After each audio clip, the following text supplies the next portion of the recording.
इस छोटी लड़की ने अपने बनाए हुए बिल्ली के चित्र में मूंछें जोड़ी और अगले ही सेकंड वो बिल्ली जिंदा हो गई। वो जल्दी ही समझ गई कि ये पेंसिल हर उस चीज को असली बना सकती है जिसे वो खींचती है। उसी समय उसके चाचा को अभी भी अपनी आंखों के इलाज के लिए एक जड़ी बूटी की जरूरत थी, इसलिए उस लड़की ने पुरानी किताब में दिए गए चित्र के अनुसार उस जड़ी बूटी को बनाया और वो पौधा अगले ही पल असली हो गया, जिससे उसके चाचा को फिर से दिखाई देने लगा। तभी राजकुमार को एहसास हुआ कि उसे सचमुच एक भाग्यशाली चीज मिली है। असल में वो छोटी लड़की एक बहुत गरीब ग्रामीण परिवार से थी। उसे रोटी का एक टुकड़ा पाने में बहुत संघर्ष करना पड़ा था, पर जब वो खाना लेकर अपनी माँ के पास पहुंची तो उसने पाया कि उसके सारे बुलाने पर भी उसकी माँ अब जवाब नहीं दे रही थी। सौभाग्य से एक महिला को वो बच्ची मिली। वो उसे अपनी माँ की मौत के बारे में बताना नहीं चाहती थी, इसलिए उसने कहा कि उसकी माँ बस थकी हुई है और उसे यहीं आराम करना चाहिए। फिर उसने उससे पूछा कि उसके कोई और रिश्तेदार हैं या नहीं। वो छोटी लड़की ने तब एक जेड पेंडेंट निकाला जो उसकी माँ ने उसे दिया था और कहा कि ये उसके पिता का प्रतीक है। उस महिला ने हैरानी से समझा कि बच्चे के पिता शाही परिवार से थे। उसने उस छोटी लड़की को महल के दरवाजे तक पहुंचाया, पर उसके पिता ने उसकी गंदगी से नफरत करते हुए उसे पहचानने से इनकार कर दिया, ठीक वैसे ही जैसे उसने पहले उसकी माँ को छोड़ दिया था। उसकी आधिकारिक बेटी ने तो उस छोटी लड़की का मजाक भी उड़ाया, कहा कि वो उनके पिता पर चर्चा करने लायक नहीं है। उस दयालु महिला ने समझाया कि उसे पहले ही 3 बच्चों को पालना है और वो एक और पेट का ख्याल नहीं रख सकती। फिर उसने रोते हुए जाने से पहले आखिरी निवाला उस छोटी लड़की के हाथों में रख दिया। जब वो छोटी लड़की अपनी मृत माँ को पकड़े हुए नहीं जानती थी कि कहाँ जाए, तभी राजकुमार ने उसे देखा। उसके टूटे हुए पेंडेंट को देखकर उसने सब कुछ समझ लिया। उस रीजेंट ने एक ही नजर में सच का अंदाजा लगा लिया और उस छोटी लड़की से कहा, मुझे एक बेटी की कमी है, क्या तुम मेरे साथ घर चलना चाहोगी? इस बीच महल का दूसरा हिस्सा गुस्से में था। महारानी बहुत समय से एक छोटी बेटी चाहती थी, पर उनके सभी बच्चों के सिर्फ बेटे ही हुए थे। तभी राजकुमार उस छोटी लड़की को साथ लेकर वापस आया। उसने उसे अपनी दादी को सलाम करने को कहा। महारानी तुरंत उसका प्यारा चेहरा देखकर मोहित हो गई। राजकुमार को हालांकि उससे ज्यादा लगाव नहीं था, क्योंकि वो मुख्य रूप से अपनी माँ को खुश करने के लिए उस छोटी लड़की को गोद लेना चाहता था। पर जब महारानी ने उस छोटी लड़की को मांस का एक टुकड़ा दिया तो उसने अपनी चिकन जांघ राजकुमार को दे दी। महारानी ये देखकर बहुत खुश हुई और राजकुमार भी उसकी दयालुता से प्रभावित हुआ। उसी समय एक पेंटर महारानी की बीमार बिल्ली का चित्र लेकर आया। उस छोटी लड़की ने तुरंत देखा कि बिल्ली की एक मूंछ कम थी और एक मूंछ जोड़ने पर उसने चमत्कारिक रूप से जानवर को ठीक कर दिया। महारानी ने तब उत्साह में घोषणा की कि ये छोटी लड़की सबके लिए सौभाग्य लाएगी। पर अगले ही सेकंड एक सिपाही आया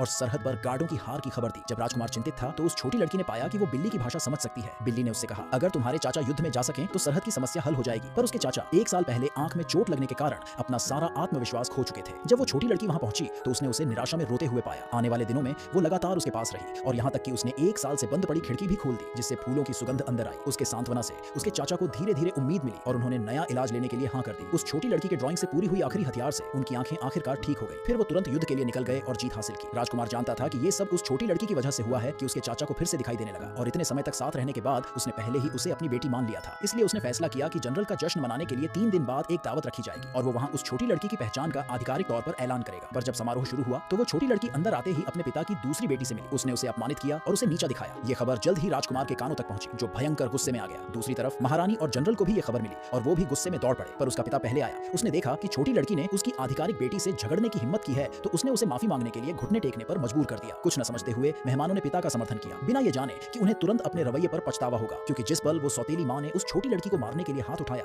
राजकुमार घटनास्थल पर पहुंच गया।